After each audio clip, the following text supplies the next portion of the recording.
Hello my friend my family, કેમ છો બધા? રેખા જે આમરણિયાના જય શ્રી કૃષ્ણ. ને તમે જોઈ શકો છો શાક કેટલું બધું લઈ આવી. મેથીની ભાજી છે, કોથમરી છે, ખૂબ લીંબુનો રસ કાઢવાનો છે, કેટલું બધું કામ છે. તો પણ આજે બહુ મસ્ત રેસીપી લઈને આવી છું. અને મરચાં છે એને આવી રીતના હું સ્ટોરેજ કરું છું.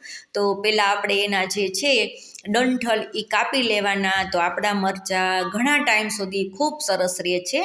અને બીજું બધું શાક આપણે છે એ શાકનું જે ફ્રીજનું ખાનું છે એમાં આપણે બધું સરસથી ભરી લેશું. જેમ જેમ જોશે એમ અમુક શાક ધોવાના છે, અમુક શાક ધોઈ અને પછી સ્ટોરેજ કરવાની છું. તો આજે હું બનાવવાની છું તમારી સાથે જે કે મેં જ્યારે 20 દિવસની મલાઈ ભેગી થાય છે એમાંથી હું ઘી બનાવું છું પ્લસ પનીર બનાવું છું.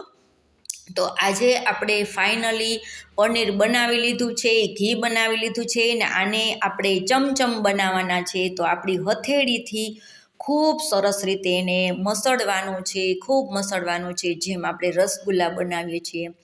તો ફ્રેન્ડ, મારું કહેવાનું એવું છે કે આપણા ઘરમાં આપણે આખો મહિનો દૂધ લેતા હોય એ જ દૂધમાંથી આપણે મલાઈ થાય છે, ઘી થાય છે અને આપણે એમાંથી પનીર પણ કરીએ છીએ. તો મારું પનીર જોઈ લો, મેં બિલકુલ બહારથી નથી લીધું, કોઈ એક્સ્ટ્રા દૂધ નથી નાખ્યું, જે એમાંથી છૂટ્યું છે એમાંથી જ પનીર બનાવ્યું છે. અને ખૂબ મસળીને ખૂબ સરસ કર્યું. અને હવે આપણે ચમચમનો શેપ આપી દેવાનો છે. એ તમારી અનુકૂળતાએ તમારે ગોળ કરવી હોય, ચોરસ કરવી હોય, ઘણા ગોળ ગોળ લાંબી કરે છે. આપણને જે શેપ ગમતો હોય એ શેપ તમારે વાળવાનો છે. અને હા ફ્રેન્ડ, મારી ચમચમની રેસીપી મેં વિડીયોમાં પહેલી વાર આપી છે અને મેં ચમચમ પણ ઘરે પહેલી જ વાર બનાવી છે.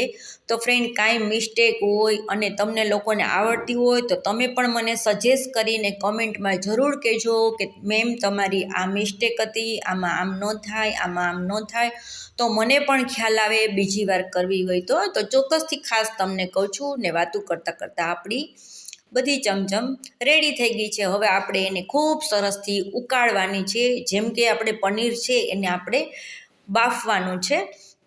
તો અહીંયા ઉકળતું પાણી મેં એક પેનમાં લીધું છે અને આપણે ધીમે ધીમે એમાં નાખવાની છે કે આપણું પાણી એકારે નાખવાથી ઠંડુ ન પડી જાય. એ આપણે પ્રોસેસ ખાસ ધ્યાનમાં લેવાની છે.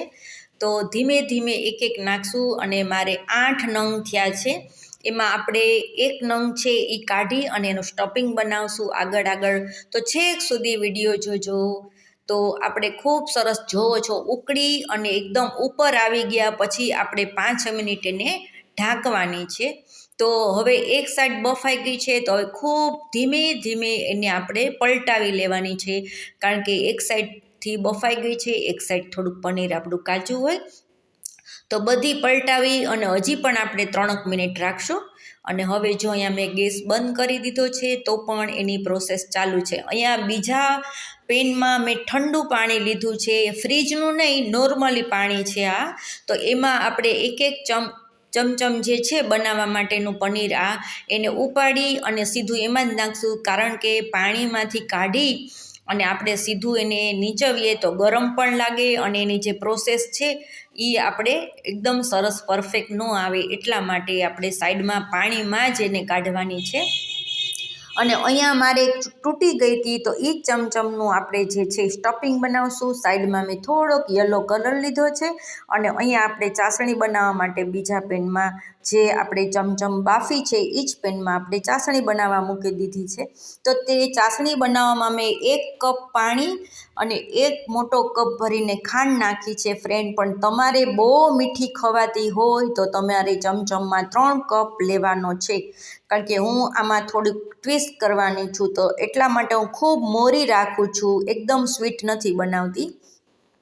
અને સ્ટફિંગમાં મેં કલર અને થોડીક ખાંડ અને એલચી ફ્લેવર માટે નાખી છે અને થોડીક એલચી પાવડર અને એલચી મેં જો આમાં ચાસણીમાં નાખી દીધી છે. તો ચાસણી આપણી આવી જાય ત્યાં સુધી તમારે એને ખૂબ સરસ ઉકાળવાની છે.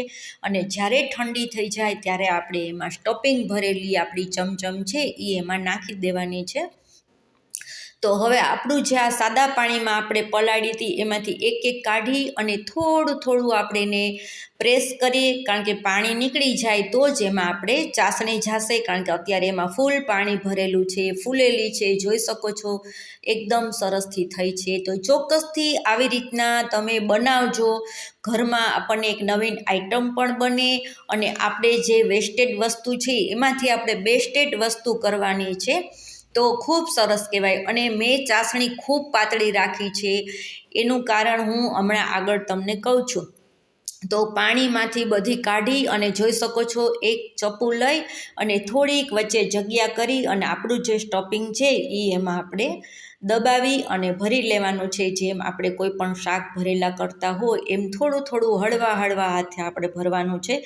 આપણી જે આ ચડી ગયું છે એટલે હવે તૂટવાની તો બીક નથી જ, પણ છતાંય આપણે થોડુંક કેરફુલ અહીંયા રહેવાનું છે. તો જો આવી રીતના આપણે આરામથી થઈ જાય છે, એટલે આપણો જે છે બેટર એ એમાં ભરતા જાશું, એમ કરીને બધી ભરી લઈએ. અને હા ફ્રેન્ડ, અહીંયા એક વાત ખાસ કહી દઉં છું તમને કે તમે મારી ચેનલમાં નવા હોય તો સબસ્ક્રાઈબ જરૂરથી કરી લેજો, અને કરી લીધું હોય તો ફ્રેન્ડ ફેમિલીમાં મારો વિડીયો કરજો. હવે જોઈ લો આપણે 7 નંગ થયા છે અને 1 નંગનું આપણે સ્ટફિંગ કર્યું. અહીંયા હું માઇનર કેસર જેવું લાગે એટલા માટે ફૂડ કલર એડ કરું છું. એ ઓપ્શન છે, તમારે ન કરવું હોય તો ન કરી શકો, વ્હાઈટ પણ રાખી શકો, પણ મેં સહેજ જ નાખ્યું છે, જાજુ નથી નાખ્યું. તો અહીંયા આપણે એને એમાં એક ચમચમને મૂકવાની છે અંદર, અને એની ઉપર આપણે ચાસણી લગાડવાની છે. અને હા, મેં તમને કીધું ને આગળ કે મેં સુકામીને મોરી કરી છે, કારણ કે મારે આ જે ચમચમ છે એ બહુ મીઠી ખવાતી નથી. બીજા નંબરમાં કે આગલે દિવસે હું રબડી બનાવવાની છું દૂધની, એ રબડીમાં આ નાખી ચમચમ અને અમે એનો ઉપયોગ કરવાના છીએ, એટલે મેં અત્યારે બહુ એમાં ડીપ કરીને રાખી નથી. અને અહીંયા પિસ્તાના પીસ કરી લીધા છે ઝીણા, તો એનું આપણે ડેકોરેશન કરશું. તમારે અહીંયા પિસ્તા છે, તૂટી ફૂટી છે, ચાંદીનું વર્ક આવે છે એ પણ છે, કોઈ પણ વસ્તુ તમને ગમે એ તમે અહીં કરી શકો એમ છો.